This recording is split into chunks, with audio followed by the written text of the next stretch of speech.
Hi, this is Scott Garibay, and today I am going to be talking about specifically Dungeons and Dragons and Lindsay Ellis and the 1991 Beauty and the Beast and the 2017 Beauty and the Beast and commentary and actually criticism. So let's get into it. All right, so yesterday, excuse me. Oh, excuse me. All right. So actually on July 31st, I watched a video by Lindsay Ellis. So let's talk about Lindsay Ellis. So I'm a huge movie fan. I absolutely love movies. And I listen to a lot of YouTube critics on movies. And Lindsay Ellis is one of my favorite YouTube critics to listen to on YouTube because she has a really unique view. Right now, Lindsay Ellis doesn't just talk about movies from the perspective of most critics. She is specialized in Disney films. She does a lot of, and this is her own words, metatextual criticism on animated Disney movies. Okay, a ton, right? And one of the ones that she's talked about the most is the 1991 Beauty and the Beast. I would tell you to go watch her video on 1991 Beauty and the Beast, if I could, but I cannot. And the reason why is her views on 1991 Beauty and the Beast are so expansive. They actually arch over well over a half a dozen to a dozen videos on her own channel and a half a dozen to a dozen videos on other channels, right? So to understand, Lindsay Ellis has talked at length about the 1991 Beauty and the Beast, right? And she has major issues with the film. She feels that the film has significant issues, right? And so if you were to watch her commentary on her metatextual criticism on Beauty and the Beast, 1991 Beauty and the Beast, you would get the idea that she has one opinion about that film, okay? And I had done that, and then July 31st came out, and Lindsay Ellis did something which I think is one of the greatest feats of movie criticism. By the way, this is all coming to Dungeons and Dragons. We'll get there. Thanks for your patience, everyone. So she has done what I think is one of the greatest feats in movie criticism, and that is Lindsay Ellis's metatextual critique of 2017 Beauty and the Beast, right? In her video, she says, "I hate it," which, she says, "Thanks, I hate it," right? So Lindsay Ellis, now she goes in, it's about half an hour long, and she goes into far greater detail on what she thinks of the 2017 Beauty and the Beast. And what's really, and I absolutely love this video, and the reason why is it's so honest and so smart and so engaging. It is incredible to watch what she's doing in this video, right? But the thing that really opened my eyes was when you were done watching Lindsay Ellis's 2017 metatextual critique of Beauty and the Beast, metatextual critique of 2017 Beauty and the Beast, only then did you fully actually understand what her real opinion is of the 1991 Beauty and the Beast. It has to be seen to be believed. It is incredible. And it really opened my eyes. And coming out of that video, not immediately, I had new understandings of metatextual criticism. I had new understandings of how movies are reviewed on YouTube. I had new understandings about honesty in your content, right?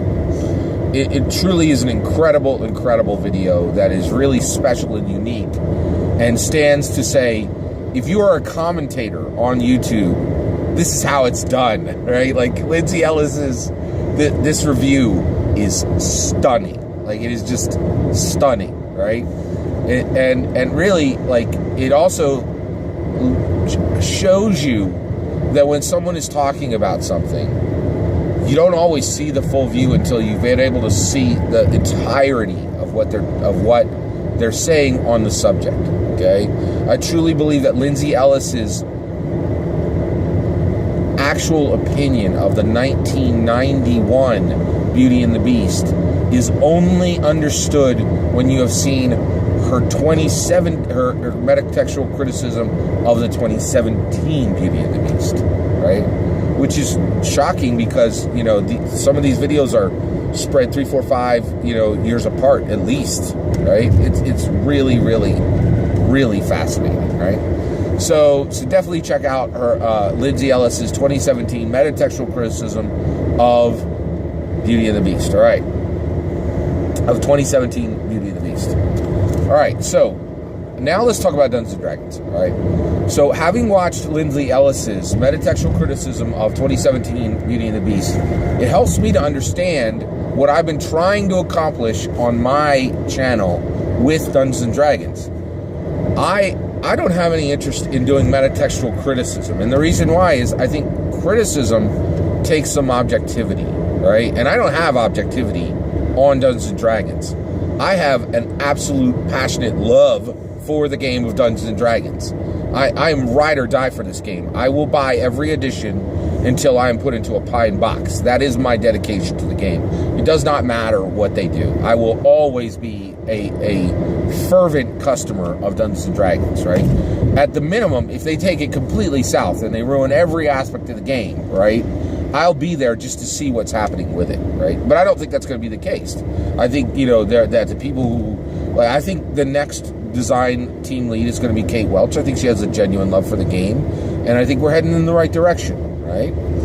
So basically, what I've been trying to do with my channel on Dungeons & Dragons is metatextual commentary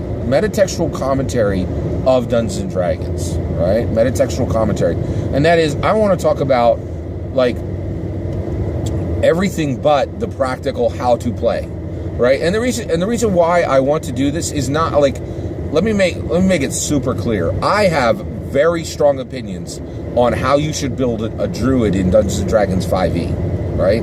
But I have never taken a single second on this channel to say how to do that. And the reason why is there's absolutely no shortage of content of channels that will tell you to the nth degree how to build a Dungeons & Dragons 5th edition druid or a fighter or a wizard, right?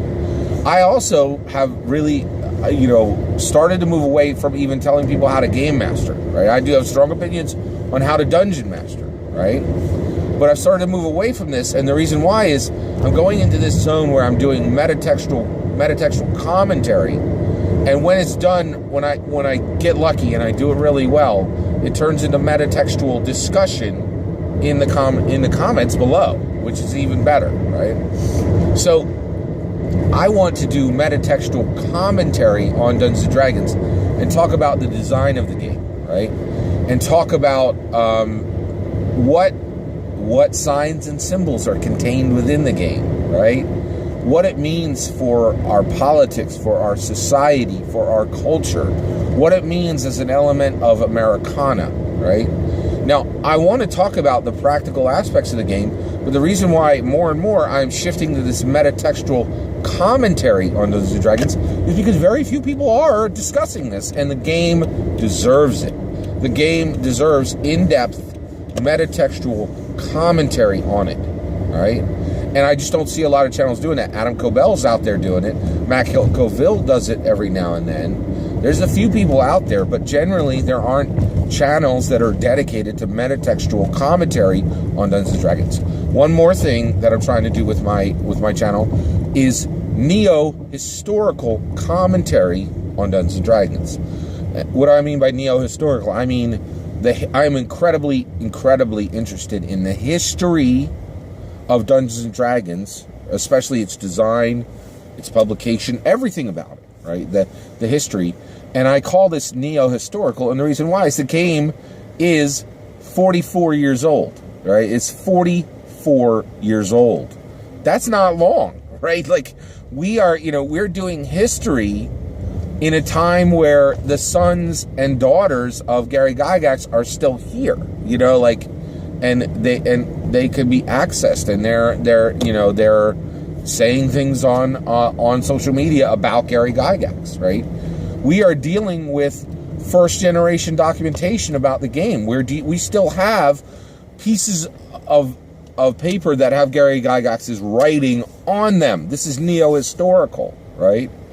So I really want to say a big thank you to Lindsay Ellis, because when I watched her metatextual criticism of the 2017 Beauty and the Beast, it gave me utter clarity on what I was trying to do with Dungeons and Dragons.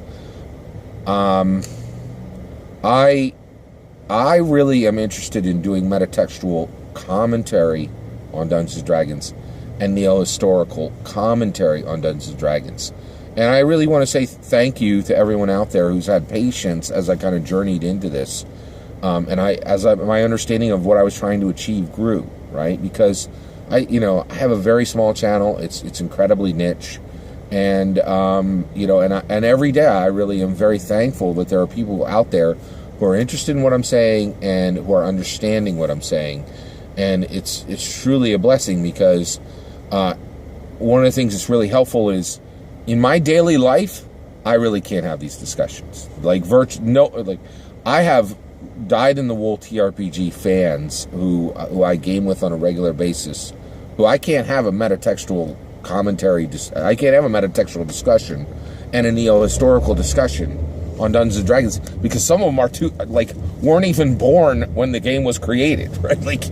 And just have that, and they're interested in Dungeons and Dragons, but they're interested in Dungeons and Dragons. They're not necessarily interested in a metatextual commentary on Dungeons and Dragons and a neo-historical commentary on Dungeons and Dragons, and that's okay. I think they'll get there, right? But right now, they're not there, right? And so, I have this passionate interest in metatextual commentary on Dungeons and Dragons, and this passionate interest on meta-historical commentary on Dungeons and Dragons. And YouTube gives a platform for this, where you can share what you believe, right? And people can come in and say, I think this and I think that, and there could be and metatextual commentary can turn into metatextual discussion. So please check out Lindsay Ellis's 2017 metatextual criticism of the 2017 Beauty and the Beast. And once again, thank you very much for for your patience with the growing interests of my channel and the shaping of this channel, and now me understanding that that's what I've been trying to do all along is this metatextual commentary on Dungeons and Dragons and a neo-historical commentary on Dungeons and Dragons. And also just a realization, because there are people who jump into the comments and talk about these things, and because people are liking and subscribing, and it's just so wonderful that there is a place for this to be discussed, and there are people who are willing to discuss this, and I really appreciate it. Thank you very much. Take care.